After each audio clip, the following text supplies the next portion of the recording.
شكرا. إذا للإجابة على سؤالكم يجب علينا التأكيد أنه بعد الكوفيد فالجزائر على غرار كل دول العالم فالوضع البيئي عرف نوعا من الاستقرار.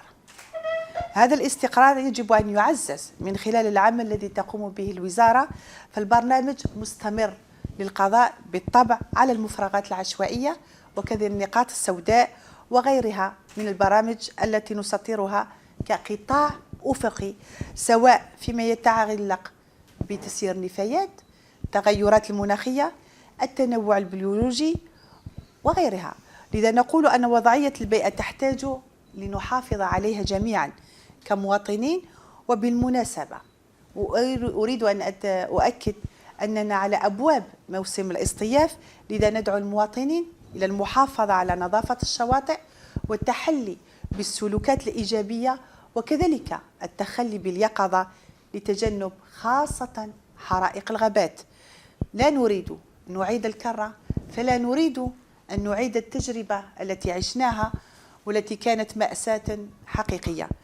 إضافة إلى هذا أقول أن الوضع البيئي في الجزائر لا يزال يحتاج منا إلى عمل كبير لتلبية تطلعات المواطن من جهة وجعله قطاعا اقتصاديا خلاقا للثروة من جهة أخرى، وهذا رغم الجهود المبذولة. لكننا نعمل على تجسيد الاستراتيجية المسطرة من طرف وزارة البيئة المصادق عليها ضمن برنامج الحكومة، وبالتالي كل هذا طبقا لتوصيات السيد رئيس الجمهورية تحقيقا للالتزام رقم 33 المتضمن ضمان إطار معيشي نوعي يحترم متطلبات التنمية المستدامة وكذلك الحفاظ على البيئة.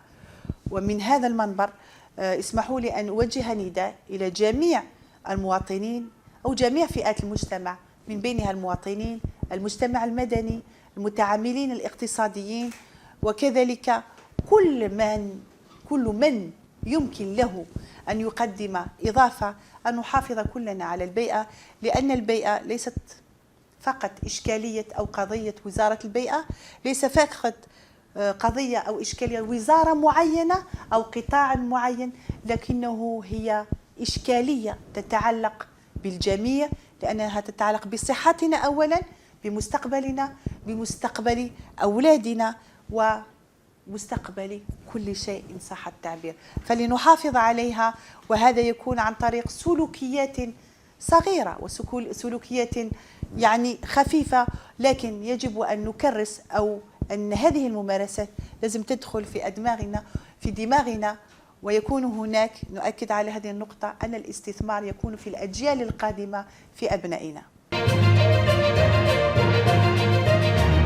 دائما لتجسيد توجيهات وقرارات السيد رئيس الجمهورية الذي يدعو إلى إلزامية تعزيز إجراءات إعادة البعث وتحرير الاستثمار الوطني، وهذا عن طريق توفير الإطار القانوني لتسوية وضعية العديد من المشاريع التي كانت معرقلة أو متوقفة، منها المشاريع الاقتصادية أو ما يسمى بالمشاريع الاقتصادية العالقة، واستعادة مناصب الشغل المتوقفة. قمنا أيضا باقتراح تعديل عدة قوانين ذات الصلة بالمجال البيئي وكذلك الاقتصادي، والحمد لله تم إصدار في العدد الأخير من الجريدة الرسمية تعديل المتعلق بالمرسوم التنفيذي رقم 698 المؤرخ في 31 ماي 2006، والذي أو موضوعه يضبط التنظيم المطبق على المؤسسات المصنفة لحماية البيئة، وهذا الذي يعني يجب أن نسطر عليه.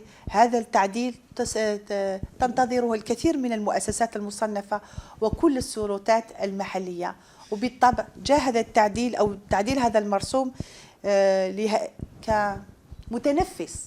كمتنفس لهذه المؤسسات وخطوة هامة لاستعادة مناصب الشغل، ويعطي دفعا كذلك لعجلة التنمية في إطار قانوني. وقد حدد هذا المرسوم لأول مرة بالطبع إجراءات التسوية، شروط وكيفية ومتابعة ومراقبة تسوية المؤسسات، تحديد محتوى وكيفية المصادقة على دراسة المراجعة المصنفة الموجودة البيئية، كما تم تمديد إجراء تسوية وضعية هذه المؤسسات المصنفة الموجودة والتي كانت تنشط دون رخصة أو التصريح بالاستغلال لمدة سنة واحدة فقط. لذا نؤكد أن هناك نطلب يعني من جميع المؤسسات المصنفة وكذلك السلطات المحلية أن هناك تم تعديل هذا القانون، وأن نسرع في وتيرة تسوية الوضعية، لأن هناك يعني سنة كاملة قدمت لهذه المؤسسات من أجل تسوية وضعيتهم، وكل هذا كما راكم تتابعون فيه طبقا لتوصيات الرئيس من أجل رفع العراقيل على المشاريع التي كانت متوقفة أو التي لم تكن تحترم القانون. شكرا. إذا سيتم الاحتفال بيوم البيئة العالمي لعام 2022 تحت شعار لا نملك سوى أرض واحدة. نحتفل به بالطبع لإحداث تغيرات في السياسات والاختيارات وللعيش معا وللعيش التام مع الطبيعة بصورة أنظف وأكثر مراعاة للبيئة بصورة كما ذكرت أكثر وأكثر استدامة. لا نملك سوى أرض واحدة كان بالطبع شعار مؤتمر ستوكهولم سنة 1972 الذي شهد إنشاء برنامج الأمم المتحدة للبيئة. وبعد مرور 50 عام اليوم يعني في هذا 2022 يكون هناك 50 عام من إطلاق هذا اليوم أو هذا العام وهو عام 1972 مع الأزمات الكوكبية الثلاث، وهي تغير المناخ وفقدان التنوع البيولوجي واستمرار وتعرض كوكبنا للخطر من جراء التلوث والنفايات. أصبح اليوم الشعار وثيق الصلة أكثر من أي وقت مضى. والجزائر وعلى غرار دول العالم سوف تحيي هذا اليوم للتذكير بالمخاطر التي تحدق بكوكبنا وبالجزائر بصفة خاصة، حتى نحسس المواطن بأهمية المحافظة على البيئة وكذلك المحافظة على كل ما لدينا الآن، ويكون ذلك عبر الإدارات أو المديريات المركزية وكذلك على المستوى الولائي عبر مديريات البيئة مجندة كل شيء. إحياء هذا اليوم بالتأكيد سوف يكون لنا برنامج واسع وعريض إن شاء الله. Notre démarche pour la préservation de l'environnement est puisée de la vision nationale traduite par les orientations de Monsieur le Président de la République. Tous nos chantiers sont d'une extrême urgence.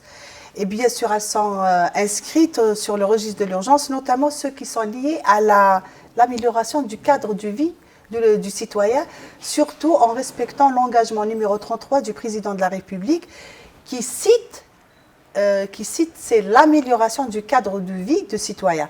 Ça veut dire, nous, en tant que ministère de l'Environnement, nos actions, dans tous les domaines, bien sûr, on travaille d'une manière transversale avec les autres secteurs.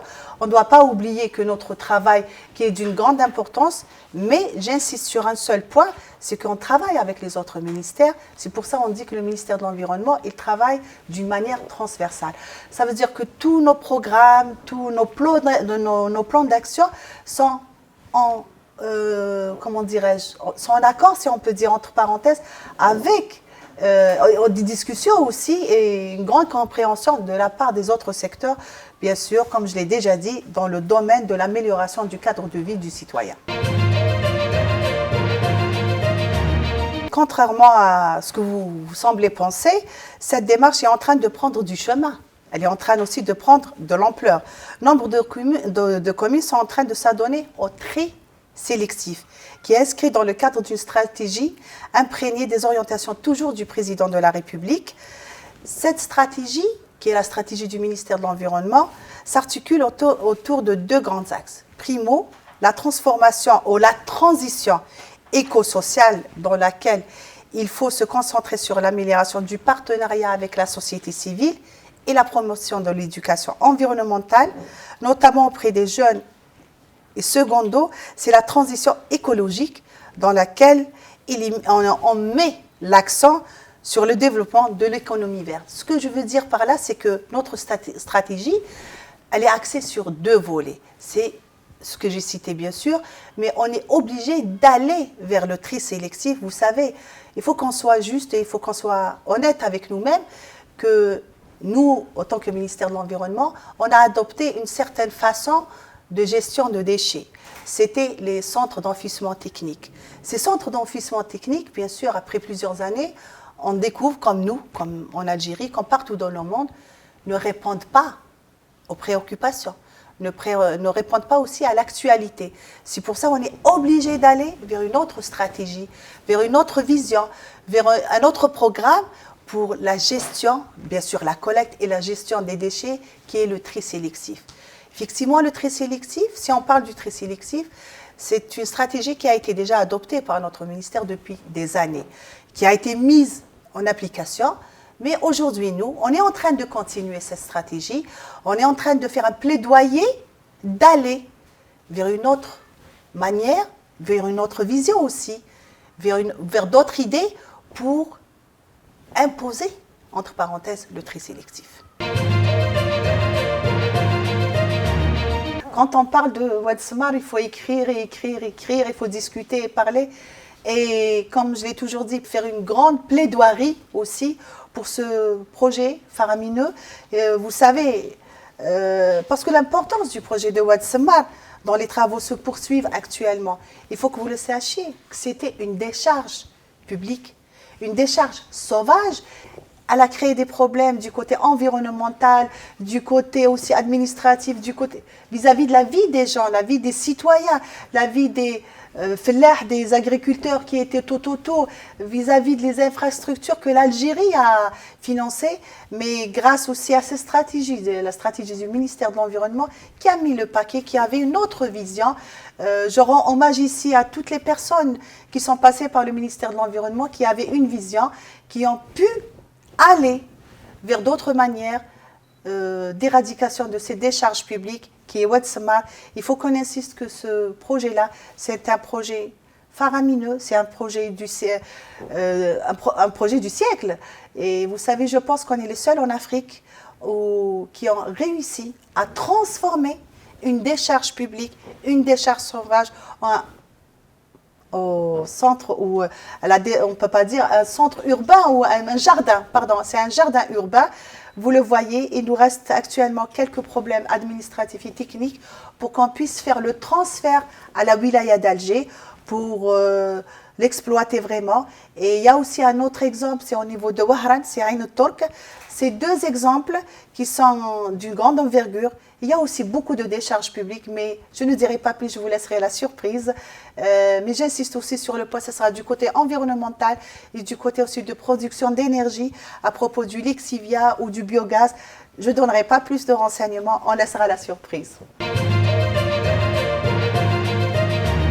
Vous savez, l'économie verte ou l'économie circulaire, c'est un concept, on est obligé d'aller vers ce concept. Parce que vous savez, maintenant avec tout ce qui se passe dans le monde entier, les changements climatiques, tous les problèmes qu'on est en train de vivre, on ne pourra pas rester à l'écart de tout ce qui se passe dans le monde. Il n'y a pas que l'Algérie qui est en train de se préparer ou qui est déjà dans le milieu ou dans le concept de l'économie circulaire. Mais vous savez, c'est toute une chaîne. Vous savez, il faut qu'on dise la vérité. On pourra parler du déchet dans ce domaine-là, que le déchet, c'est plus un déchet actuellement, c'est une richesse. Mais il nous faudra un travail à l'amont pour qu'on puisse expliquer et faire ancrer cette idée dans l'esprit, dans le comportement, dans nos comportements, dans nos esprits aussi de la population, de la société civile, des institutions, que le déchet est devenu une richesse. Et on est obligé d'aller vers l'économie circulaire, mais l'économie circulaire ne s'arrête pas aux déchets aussi. Il touche d'autres domaines dans les changements climatiques, mais j'insiste sur un point que même l'économie circulaire, ce n'est pas spécifique seulement au ministère de l'Environnement, mais c'est tous les ministères qui partagent aussi cette idée. Nous, on travaille avec le ministère de l'Énergie dans le même domaine, le ministère de l'Énergie renouvelable, le transport, le commerce, etc. Je commencerai par le deuxième chapitre de votre question. Que reste-t-il à faire, il reste beaucoup de choses à faire. Et l'obligation que tous les efforts soient augmentés et unifiés entre tous les acteurs de la société. Parlons de la société civile, les industriels, les universitaires, les jeunes, les enfants, tout le monde, on doit être autour de cette question qui est la préservation de notre littoral.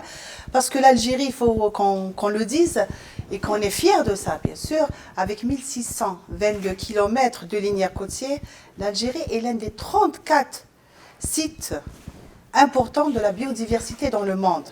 Notre pays abrite une large diversité de paysages remarquables tels que les zones humides, les forêts, les dunes côtières, des îles et des îlots, des aires marines et des prairies.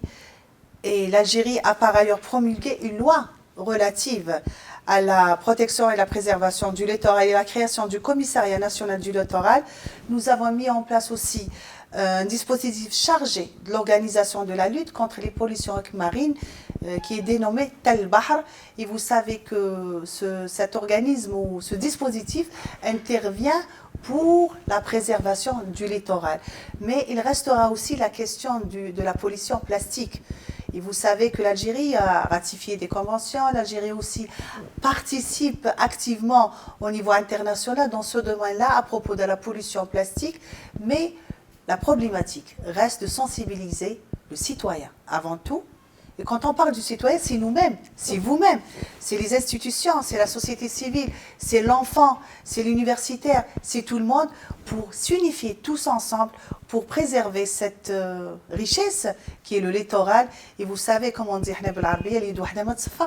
le problème de la pollution marine ou la préservation de notre littoral, ce n'est pas spécifique au ministère de l'Environnement seulement, mais c'est tous les acteurs, tous les ministères qui doivent intervenir.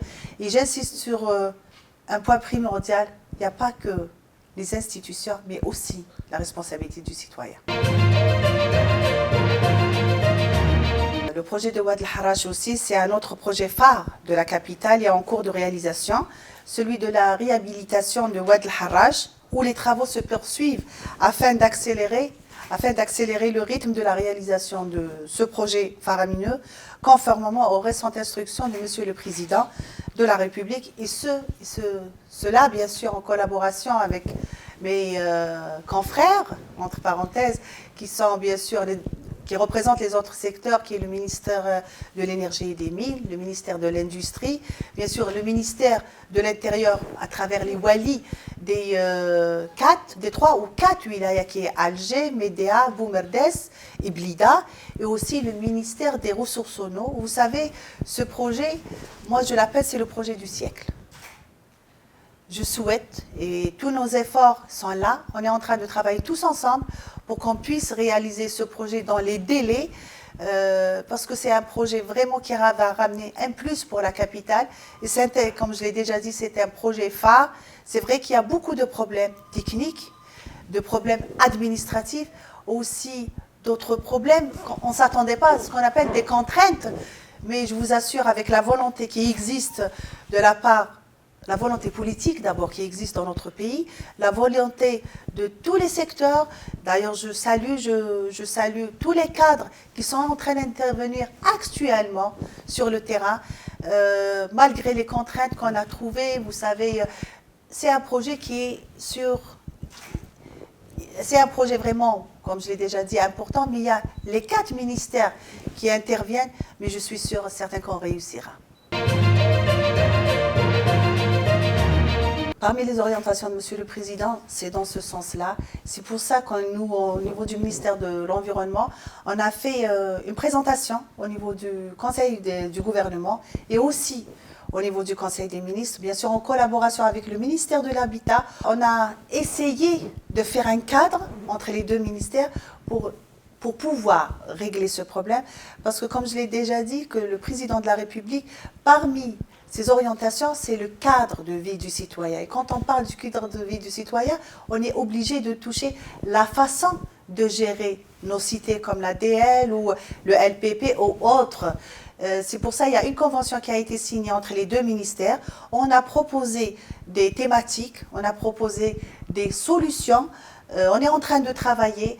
Ça sera bien sûr, suite aux instructions de Monsieur le Président, on a opté pour 4 sites qui représentent le nord, le sud, l'est et l'ouest. Il y aura des expériences phares où les projets sont déjà terminés. On pourra instaurer, je dis bien instaurer, d'autres méthodes pour la gestion et la promotion de ces cités, parce que vous savez que l'Algérie a vraiment, elle s'est investie dans ce secteur-là. L'Algérie a participé, bien sûr, pendant la COP26 de l'ONU sur le climat à Glasgow.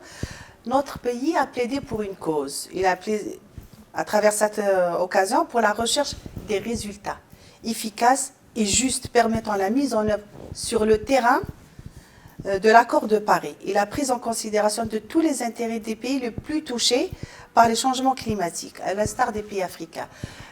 On a participé effectivement au mois de novembre où notre présence était très active. Bien sûr, il y avait le ministère de l'Environnement, il y avait aussi le ministère des Affaires étrangères. L'Algérie était présente d'une manière très très forte.